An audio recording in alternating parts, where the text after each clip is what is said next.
Hello friends, I am Dr. Anamika Herwa. Today I am going to tell you about the shortest job first scheduling algorithm. Shortest job first scheduling algorithm is also known as the SJN, that is shortest job next, या फिर shortest job scheduling algorithm हम बोलते हैं, ठीक है? So, it is a scheduling algorithm used in computer operating systems and job scheduling system.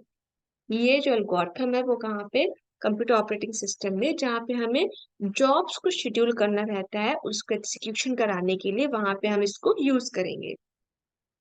It is a non primitive scheduling algorithm है, जिसमें भी क्या करेंगे, select the process with the shortest burst time. इसमें हम सबसे कम शॉर्टेस्ट जो burst time लग रहा होगा जिस प्रोसेस को, हम उसका एग्जीक्यूशन कराएंगे। बर्स्ट टाइम क्या होता है? The time it takes to complete its execution. उस प्रोसेस को एग्जीक्यूशन कंप्लीट करने में कितना टाइम लग रहा है उसको हम बर्स्ट टाइम कहते हैं। Idea behind SGF scheduling algorithm, पहला क्या हो गया, to minimise the waiting time of processes in the queue. Queue में हमारी जितनी प्रोसेस होती है उनका वेटिंग टाइम ये मिनिमाइज करता है, जिससे कि क्या होगा, सिस्टम की प्रोसेस इंप्रूव होगी। By executing the shortest job first, क्या होगा, you can reduce the average waiting time and turn around time for all processes in the queue. हम एसजीएफ जो हमारी एल्गोरिथम है उसके द्वारा हम क्या करा सकते हैं, हम एवरेज वेटिंग टाइम और टर्न अराउंड टाइम को रिड्यूस करा सकते हैं, जितना जो क्यू में हमारी जितनी नंबर ऑफ प्रोसेसेस थी। अब देखते हैं हम वर्किंग क्या है शेड्यूलिंग एल्गोरिथम की। तो सबसे पहले क्या, जब हमारे पास प्रोसेस कोई नहीं आती है तो जो शेड्यूलर क्या, उसका बर्स्ट टाइम एग्जामिन करता है, ठीक।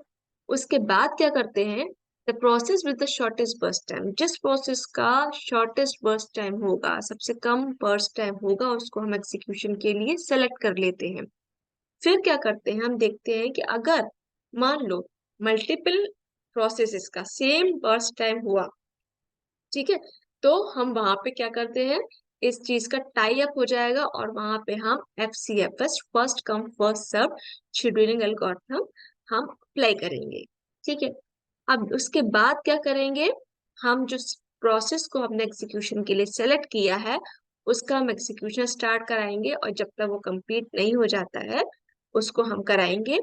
और देन लास्ट में क्या करेंगे, एक पे जो करंट प्रोसेस का हमारा एग्जीक्यूशन कंप्लीट हो गया तो क्या करेंगे, the scheduler select the next process with the shortest burst. Scheduler क्या, नेक्स्ट जो प्रोसेस का सबसे कम बर्स्ट टाइम है उसको सेलेक्ट कर लेगा एग्जीक्यूशन के लिए। अब हम आते हैं एडवांटेजेस पे। तो पहला एडवांटेज क्या हो गया, मिनिमाइजेस वेटिंग टाइम, ठीक है। तो शेड्यूलिंग जो एल्गोरिथम है हमारी एसजीएफ, उसका एम क्या होता है, to minimise the average waiting time of processes. उसका एम होता है कि जितनी हमारे प्रोसेसेस है उनका वेटिंग टाइम, जो एवरेज वेटिंग टाइम को मिनिमाइज करना। इसके लिए क्या करता है, by executing the shortest job first, it reduces the time processes spend waiting in the queue. उससे क्या होता है कि जितनी भी प्रोसेस क्यू में लगी थी, ठीक है, उन सब का टाइम जो है ना, वेटिंग टाइम को रिड्यूस कर देगा। तो इससे क्या होगा, आपकी जो सिस्टम परफॉर्मेंस है बढ़ जाएगी और फास्ट हो जाएगी, ठीक है। दूसरा होता है optimal for minimising turn around time, ठीक है। ये टर्न अराउंड टाइम के लिए ऑप्टिमल होता है। जैसे SGF scheduling algorithm is known to be an optimal scheduling algorithm for minimizing the turnaround time। अभी टर्न अराउंड टाइम को जब मिनिमाइज करता है तो ये होता क्या, turn around time, turn around time क्या होता है, the total time it takes for a process to complete its execution from arrival to termination. कोई भी प्रोसेस कहाँ से शुरू हुई है, अराइव कहाँ पे हुई है वहां, और कब वो टर्मिनेट हुई है, खत्म हुई है, मतलब वो जो टाइम पीरियड होता है उसको हम टर्न अराउंड टाइम के नाम से जानते हैं। थर्ड हो गया आपका एफिशिएंट रिसोर्स यूटिलाइजेशन, रिसोर्सेज का ज्यादा अच्छे से अच्छा हम एफिशिएंटली यूज कर पाते हैं। तो SJF scheduling algorithm ensures efficient utilization of CPU resources by prioritizing shortest task. मतलब क्या, हम प्रायोरिटाइज कर देंगे कि किस प्रोसेस को सबसे कम, फिर उसके बाद सबसे कम, फिर उसका बाकी प्रोसेस को देखेंगे कितना कम, तो हम उसके अकॉर्डिंग प्रायोरिटाइज कर देंगे टास्क को, जिससे कि क्या होगा, हम हमारा जो रिसोर्सेज का यूटिलाइजेशन है एफिशिएंट हो जाएगा और उससे उसकी प्रोसेसिंग पावर बढ़ जाएगी। ठीक है। फोर्थ होता है गुड फॉर इंटरेक्टिव सिस्टम्स। इसमें क्या हो गया, SJF is suitable for interactive systems, है ना। एसजीएफ किसके लिए, जितने भी हमारे इंटरेक्टिव सिस्टम्स होते हैं उसके लिए क्या होता है, सुटेबल होता है। मतलब जहाँ पे क्या होता है, यूजर्स क्या करते हैं, एक्सपेक्ट क्विक रिस्पॉन्स। जहाँ पे हम क्विक रिस्पॉन्स की एक्सपेक्टेशन करते हैं वहां पे ये अच्छा मतलब वो अच्छी उसके लिए एडवांटेजेस होता है। क्यों, क्योंकि वेटिंग टाइम कम हो गया इसलिए। तो by executing shortest job first, it ensures that interactive tasks are given higher priority, enhancing the user experience. Fifth आते हैं predictable behavior। इसमें क्या होता है, in a situation where the burst time of the processes are accurately known in advance, तो SGF provides predictable and deterministic scheduling, which can be advantageous in some real-time systems। मतलब हमें पहले से ही predict करना पड़ता है कि इसमें कितना बर्स्ट टाइम लगेगा। ठीक है। तो जब ऐसे सिचुएशंस आती है तो हमें वहां पे रियल टाइम कुछ जो सिस्टम्स होते हैं उसके लिए ये एडवांटेजेस हो जाते हैं। अब हम आते हैं disadvantages of SJF scheduling algorithm. First होता है लैक ऑफ नॉलेज। मतलब कभी कभी क्या होता है, हमें पता नहीं होता है कि इसको कितना टाइम लगने वाला है एग्जैक्टली इस प्रोसेस को एग्जीक्यूशन में। तो एसजीएफ assumes that the burst time of processes are known in advance, which is often not the case in real time world scenario। ठीक है। तो making it challenging to implement, तो जब सही से हम एज्यूम नहीं कर पाते हैं एडवांस में, तो वहां पे ये प्रॉब्लम क्रिएट करता है। तो वहां पे एक चैलेंजिंग जॉब हो जाती है हमारे लिए। सेकेंड हो गया स्टारवेशन। ठीक है। तो जब प्रोसेस जो क्यू में लगी होती है, कुछ प्रोसेस को कम बर्स्ट टाइम लग रहा होता है, किसी को ज्यादा लग रहा होता है, तो जब longer processes may suffer from starvation as shortest processes continuously arrive and get scheduled first. क्योंकि छोटी प्रोसेस आती जाएंगी, उनको बर्स्ट टाइम कम लग रहा होगा, वो आती जाएंगी क्यू में और अपना काम कराती जाएंगी। तो उससे क्या होगा कि जो बड़ी प्रोसेस है जिनको एग्जीक्यूशन टाइम ज्यादा लग रहा था, वो वहां पे स्टारवेशन क्रिएट हो जाएगा, उसको टाइम ही नहीं मिलेगा या बहुत देर बाद टाइम मिलेगा। तो this can lead to unfairness and under utilisation of some processes. तो ये उसके लिए बहुत अनफेयर वाली स्थिति हो जाएगी। थर्ड आता है हमारा प्रीम्पशन डिफिकल्टीज। ठीक है। तो एसजीएफ जो कि हमारे नॉन प्रिमिटिव शेड्यूलिंग एल्गोरिथम है, उसका मतलब क्या होता है, एक बार प्रोसेस का एग्जीक्यूशन स्टार्ट हो गया तो हम उसको बीच में रोक नहीं सकते। ठीक है। जब तक वो कंप्लीट नहीं हो जाएगी तब तक। फोर्थ हमारा हो गया कॉम्प्लेक्सिटी। कॉम्प्लेक्सिटी में क्या हो गया, predicting accurate burst time for processes can be complex and may require sophisticated estimation techniques.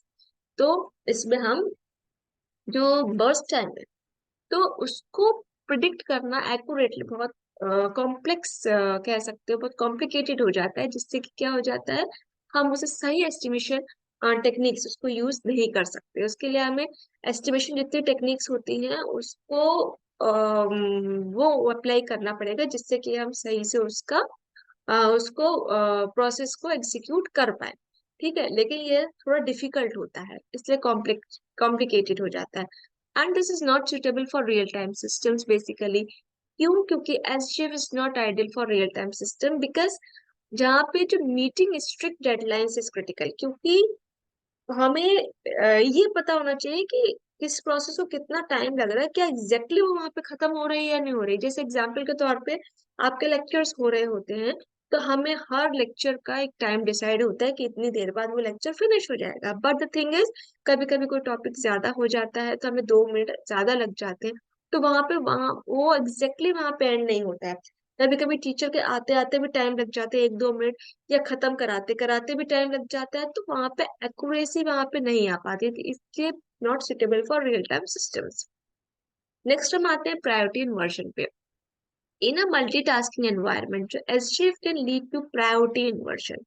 ठीक है। तो ये प्रायोरिटी इन्वर्जन इसमें देखते हैं, क्यों, क्योंकि यहाँ पे हायर प्रायोरिटी की प्रोसेस होती है, तो this higher priority process may be delayed by lower priority processes with shortest time. तो हायर प्रायोरिटी वाली प्रोसेस को लोअर प्रायोरिटी से क्या कर देंगे, उसको डिलेट कर देंगे, क्योंकि छोटी वाली आती जाएंगी प्रोसेस जिनका बर्स्ट टाइम कम होगा और वो अपना काम कराती जाएंगी। ठीक है। तो वहां पे ये प्रॉब्लम क्रिएट होती है। लास्ट हो गया आपका lack of fairness. Lack of fairness मतलब क्या हो जाता है कि जो एसजीएफ है, जो हमारा शॉर्टेस्ट जॉब फर्स्ट एल्गोरिथम है, does not consider the fairness of process scheduling. क्यों?